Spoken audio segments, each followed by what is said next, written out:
আচ্ছা ভাইয়া, যেখানে বাংলাদেশ দল টেস্ট খেলার আগেই আমরা সন্দেহ করে বসতাম না জানি ইনিংস ব্যবধানে হারবে নাকি খুব তাড়াতাড়ি অল আউট হয়ে যাবে, সেই বাংলাদেশ দল হঠাৎ করে এত আগুন হয়ে গেল কেন? এমনকি আমাদের মেহেদী হাসান মিরাজ, এ তো বাপরে বাপ, মানে পোলা তো নয় যেন আগুনের গোলায় এক একটা বল যাচ্ছিল, কখন যে কোন ডেলিভারিটা দিবে কেউ টের পারতেছিল না।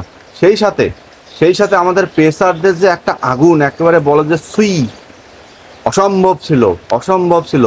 আপনাদের কি মনে হয় যে এই টেস্ট আরও ড্র হবে? এই টেস্ট আরও ড্র করবে? আরে এই টেস্টেরও রেজাল্ট হবে, এবং সেই রেজাল্ট কি জানেন? বাংলাদেশ দলে আবার এই টেস্টটা জিততে যাচ্ছে।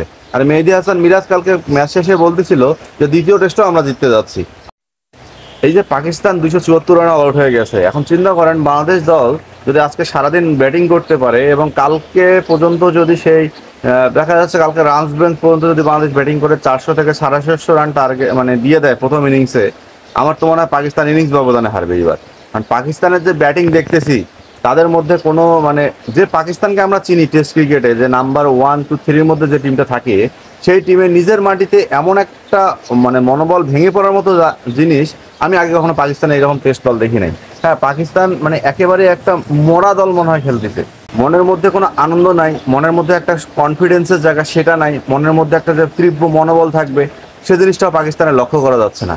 আমার মনে হয় কিছুদিন আগে বাংলাদেশ টিমের টেস্ট টিমের যে একটা অবস্থা ছিল না, যে আমরা ম্যাচটা যে খেলতে নামবো, এটা হচ্ছে আমাদের মানে অনেক কষ্ট করে দেখা যাচ্ছে কিভাবে ম্যাচটা ড্রপ দিকে নেওয়া যায়, বা দেখা যাচ্ছে ম্যাচটাকে কিভাবে নিজেকে উইকেট বাঁচিয়ে দেখা যায়, সেরকম যে একটা জিনিস বাংলাদেশের পক্ষে লক্ষ্য ছিল, সেটা পাকিস্তানের ক্ষেত্রে এখন সেটা দেখা যাচ্ছে। কিন্তু বাংলাদেশ দল, ভাইয়া বাংলাদেশ দল টেস্টে এমন খেলবে, তাও আবার অ্যাব্রোডে গিয়ে, পাকিস্তানের মতো দেশে গিয়ে, এটা সত্যি আমি কল্পনা করতে পারতেছি না, বা আমি এখনও স্বপ্ন দেখতেছি কিনা আমি জানি না।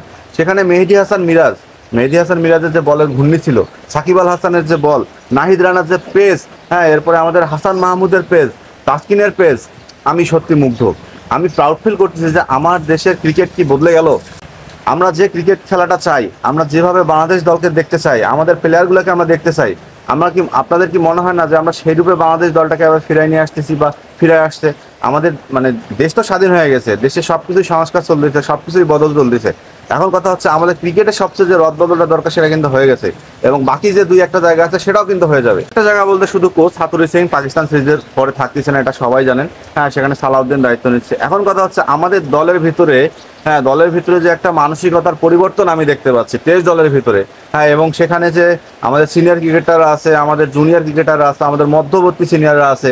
হ্যাঁ, মধ্যবর্তী সিনিয়র বলতে আমি লিটন, হ্যাঁ, তারপরে হচ্ছে মিরাজ, হ্যাঁ, শান্ত, হ্যাঁ, এদের কথা বলতেছি। সেখানে আমাদের তরুণ যারা ওপেনার আছে, জাকির হাসান, সাদমান হাসান, মানে এদের যে একটা খেলার মন মানসিকতা দেখে আমি সত্যি মুগ্ধ, এবং এই বাংলাদেশটাকেই আমরা দেখতে চাই। এবং সেই সাথে প্ল্যানিংটা এমন হওয়া উচিত যেভাবে হোক ভাই, আজকে সারাদিন বাংলাদেশকে ব্যাটিং করতে হবে, কালকে লাঞ্চ ব্রেক পর্যন্ত ব্যাটিং করে পরের 1.5 দিন ছাড়ে দিতে হবে, আপনারা ব্যাটিং করেন। সেখানে যদি দেখা যাচ্ছে রিস্ক একটা হইলো, মানে তাদের অল আউট করতে পারলে আমরা তো জিতে গেলাম, আর যদি অল আউট করতে না পারি সেক্ষেত্রে ম্যাচটা ড্র হয়ে যাবে, সিরিজ কিন্তু আমাদের পাকিস্তানের মাটিতে।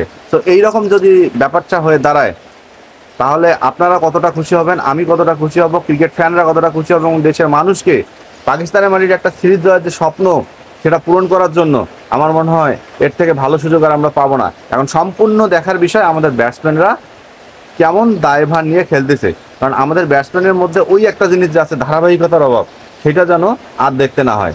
তো আমাদের যারা দেখছেন সাবস্ক্রাইব করতে ভুলবেন না।